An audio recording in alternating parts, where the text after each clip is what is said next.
Welcome, friends, to another edition of Economic Update, a weekly program devoted to the economic dimensions of our lives and those of our children. I'm your host, Richard Wolff. I want to quickly remind you to keep sending us your suggestions and ideas. They go to charlie.info438@gmail.com. And again, a reminder that a companion volume to this program is our book, Understanding Capitalism, which I urge you to take a look at if you're interested in a more developed argument about the capitalist system than we can put into each of the segments that comprise these programs. Today we're going to talk about the U.S. trade war with China. It's an overwhelmingly important economic reality of our times. We're going to be talking about the layoff of government workers, another important reality of our times. We're going to talk about a real serious decline in the McDonald hamburger business, which is part of what's happening to retail across America and needs to be understood. And finally, the relationship changing between the United States and Europe, speaking economically. So let's begin. I'm going to start with a very short segment. It's a story of something that began 8 years ago in 2017. At that time, it was President Trump's first term as president, and he hit China, as we all remember, with tariffs. And about the time he hit them with tariffs, they were, of course, much less then than he is doing now. But when he did it, it was remarkable enough, since other countries weren't behaving this way. He also made a point of touring a factory in Pennsylvania, Harrisburg, I believe, in Pennsylvania. And he went in particular to the Ames True Temper plant, which it turned out made 85% of all the wheelbarrows, sold in the United States. So he went to the manufacturing center for wheelbarrows, which every gardener and every farmer needs and uses all the time. And as I say, it was the Ames True Temper plant. Well, a few years later, a venture, or maybe they should be called vulture, capitalist swooped in and bought that company from its original owners. The venture capitalist Griffon Corporation, 2023, bought it. They then did what venture and vulture capitalists often do. Sold it for parts, broke it up as a corporation, and sold the different parts of it for more money than it was worth as a wheelbarrow company. Today, just so you know, the overwhelming majority of wheelbarrows, which still carry the name True Temper, like in the old days of Ames, but they now have under the word True Temper, made in China. That's how it's done, friends. And all the statements to the opposite, all the camera pictures taken of Mr. Trump at the Ames True Temper factory was all window dressing for an underlying reality that is exactly the opposite. That has not stopped. That's why I'm telling you the story. Now, some people justify the United States' behavior towards China by using the word Cold War. That is, we are entering or already in a Cold War against China, by which those folks mean we're about to do to China what the Cold War did to our enemy then, the Soviet Union. Now, true enough, The Cold War did eventually contribute to the collapse of the Soviet Union. I don't think there's much doubt about that. And so you can see a kind of logic. Gee, the Cold War, in which we surrounded the Soviet Union with military bases, we didn't do much trade with them, we badmouthed them every chance we got, etc., etc., etc., seemed to work to help bring the end of the Soviet Union. So there's a kind of crude logic. Gee, let's do it again, this time to our current enemy, the People's Republic of China. But this crude logic runs up against a problem. The conditions are very different, and I want to go through them because I think it'll show you why a strategy of Cold War, and once again, we have bases around the People's Republic of China. The Seventh Fleet of the U.S. Navy sits in the South China Sea, right offshore. We continue to talk about Taiwan, which has been part of China for hundreds of years, as something that we might not allow the Chinese to take and integrate into their country, even though for most of the last 50 years, the U.S. has agreed that there's only one China, not two of them, and that therefore Taiwan is part of China. But nonetheless, saber rattling happens, and we have alliances directed against China, and so forth and so on. Why, nonetheless, do I want you to think about this argument? After World War I, after the Russian Revolution that established the Soviet Union in 1917, and really again after World War II, Russia, the Soviet Union, was alone. No other countries had a successful revolution. Other countries had these revolutions in 1917, like the one in the Soviet Union. They often called themselves Soviet revolutions. They happened in Budapest, Hungary, in Munich, Germany, in Hamburg, Germany, and so on. But Russia emerged as the only place where such a communist socialist revolution succeeded. And even after World War II, when they did acquire the Eastern European cordon from Poland in the north to Bulgaria in the south, it was a very small group of nations isolated in a bigger world. I'm afraid you can't make the same claim today. China is not alone. China is not the only place where this kind of a revolution has succeeded. North Korea is one. Vietnam is another. Cuba is another. And not only that, the Chinese have worked in a way the Russians either didn't or couldn't to create an enormous alliance, the BRICS, B-R-I-C-S, a reality that gets way too little attention in the United States, perhaps because our alliances are in such bad shape, given Canada and Mexico and Europe, that it's painful to recognize how much better shape the Chinese are with their BRICS alliance.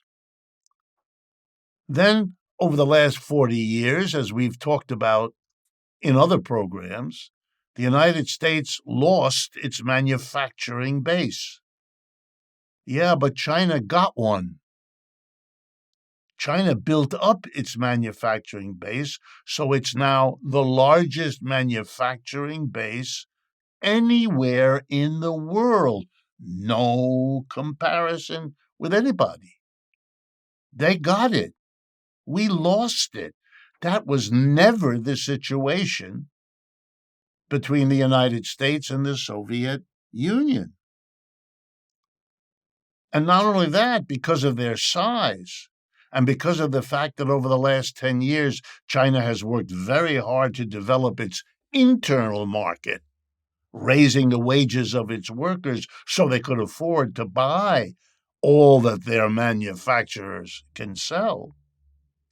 You now have a China that is much less dependent on the outer world than it was, whereas the United States has become more dependent on the outer world than it was.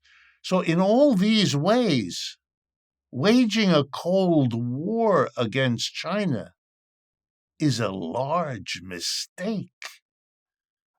It draws on an equivalence between the Soviet Union before 1990 and China after, and that's not correct in a crucial set of economic variables. And let me summarize it with what ought to be the clincher statistic of them all. The United States, rich country that it is home for 4.5% of the people on this planet. 4.5%. That's what our 330 million fellow Americans amount to.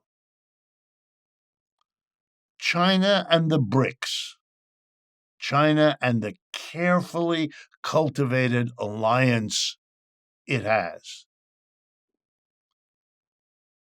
includes more than 50, more than 50% of the people on this planet are gathered in the alliance of the Chinese.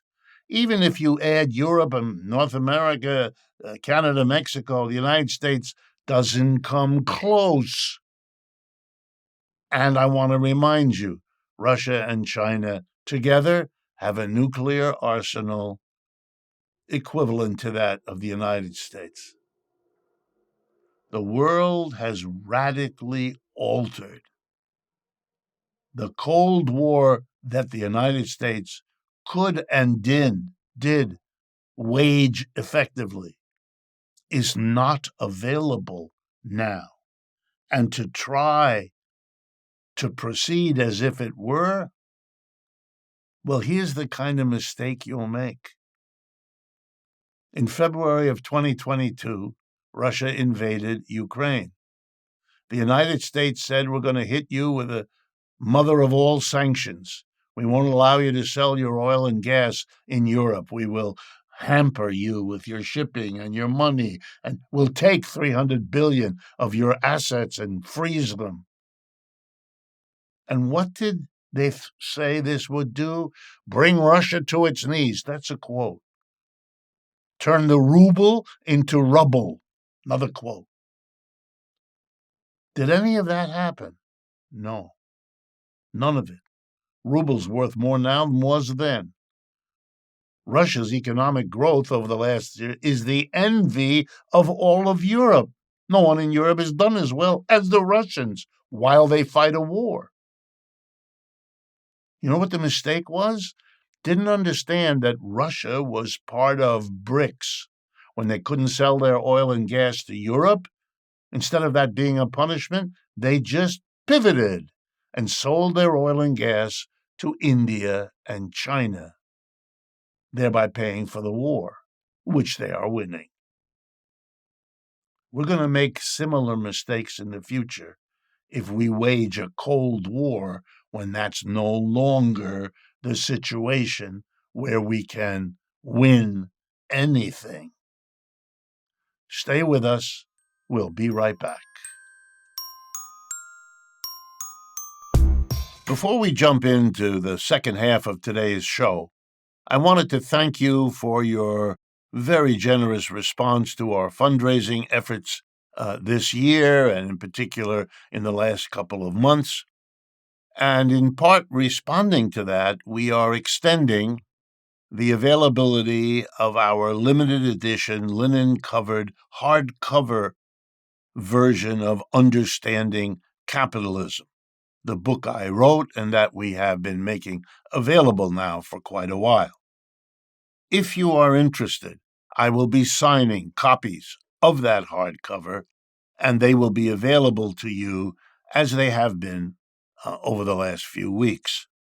Just simply send an email to us at info@democracyatwork.info and put in the subject line limited edition. We will send you all the information you need to order and receive your signed copy of Understanding Capitalism in its hardback. And thank you again for your kind attention to the fundraising dimension of what we do. Welcome back, friends, to the second half of today's economic update. I want to turn now to another signal program of the Trump administration and to give you an update about that. As of May 1st, 121,000 federal workers were laid off their jobs. 121,000. That does not include those who took voluntary early retirement and those, and I quote now, placed on administrative leave. So those two categories are thousands more. So 121,000 straight out laid off, and X thousands, because I can't get the numbers, more. Most agencies of the government were subject to a demand from Elon Musk, supported by Mr. Trump, to cut 10% of their workforce. Some entire agencies were either ended or deprived of all their workers. Here, things like Agency for International Development, AID, and the Department of Education, a cabinet post. The largest government agency, which, in case you didn't know it, was the Veterans Administration. We have fought many wars in our country's history. Targeted to lose 15% of its employees, which is alone 70,000 people. They haven't been laid off yet, but that's the plan. One program that got cut caught my eye. And I think it's a wonderful example of what happens when you have this kind of broad-based, massive slashing of jobs, which we haven't seen before by any administration. There is a program, I'm sure many of you didn't ever heard of it, in the Veterans Administration to provide mortgage support for veterans threatened by foreclosure if they haven't been able to make 2 or 3 consecutive mortgage payments. There was a program where, if and when that happened, veterans could apply to the Veterans Administration for special help if their circumstances merited it. Well, they can't anymore because that program is cut. I don't know what to tell you about this, but if you thought that government existed to help people get through difficulties, and if you thought that veterans had a kind of particular claim on some such support occasionally in their lives, well, you would be wrong. I want to go back to Trump's tariff program, because again, even though we've talked about it before, the claim that it's going to bring jobs back, the claim that it's going to bring manufacturing back, these are all empty claims. Mentioning a company doesn't mean it's doing that. Mentioning a company that has told the president it plans to invest billions is not yet a company doing that. And I can assure you, if you're wondering, are there companies who make those plans and make those commitments publicly who then never do it? The answer is loads of them. There's nothing unusual about it. Making a big pronouncement is a PR stunt. If they're opening, shoveling the ground and building, then we have a different situation. Alongside of the manufacturing he's bringing back, Mr. Trump made a point of looking for and, in fact, getting the votes of coal miners in America, the few that are left, because we don't mine coal in the United States very much. The mining of coal has been declining basically since the beginning of this century. So I'm going to give you a statistic. In 2008, U.S. coal production was twice what it was in 2023. In 2023, it was 578 million short tons. So roughly from 2008 to 2023, the vast bulk of the century so far, coal not only declined, it declined by half. Coal is over in large parts. Every president mumbled or bumbled about, I'm going to do something about the decline of coal. They didn't do anything. Or to put it the same way, whatever they did didn't matter. Mr. Trump is continuing in that dubious tradition. I want to turn next to McDonald's hamburgers. The CEO at McDonald's says they've suffered the worst drop in the hamburger business since the pandemic hit in early 2020. So we have a 5-year disaster at McDonald's. If I had time, I would tell you about the current disaster at Starbucks Coffee and a whole bunch of other big chains. What did the CEO say to explain? How do they account for the drop in their business? Answer: the pandemic jacked up prices, and that drove away, his quote, lower income customers by the millions. Oh, this is a polite way of saying we have impoverished Americans to the point that they cannot go to McDonald's with their children the way they once did. Let me offer to the CEO another explanation. Not that what he says is wrong, I don't think so. It's part of the story. But here's another part. Americans feel in their gut that hard economic times are coming. And this time, they felt that way at the last year of Mr. Biden's term, too, and the Biden administration ridiculed people's feelings, kept asking, and I talked about it on the show here, kept asking, why do the people not understand how good our economy is? What's the matter with them? Turned out they understood real well. They also voted that way. The Democrats should have paid attention. They didn't. Well, let me give some advice to Democrats and Republicans. This time, the economics profession thinks the mass of people are right. The Wall Street Journal, the Economic Times, the financial papers, they all see a recession. That's another polite word for joblessness coming down the pike. No one knows in advance how bad this will be, how long it will last. But cutting back on your expenses, going to a restaurant less often, making your own coffee at home, these are all the behaviors of smart working class people who sense what's coming and don't want to be caught not having prepared for it. The last economic update I have time for, and I've tried to leave enough time, is to bring to your attention a very profound reality. It's about Europe, and you might think, well, Europe's far away. It's closer than ever. Here's the reality.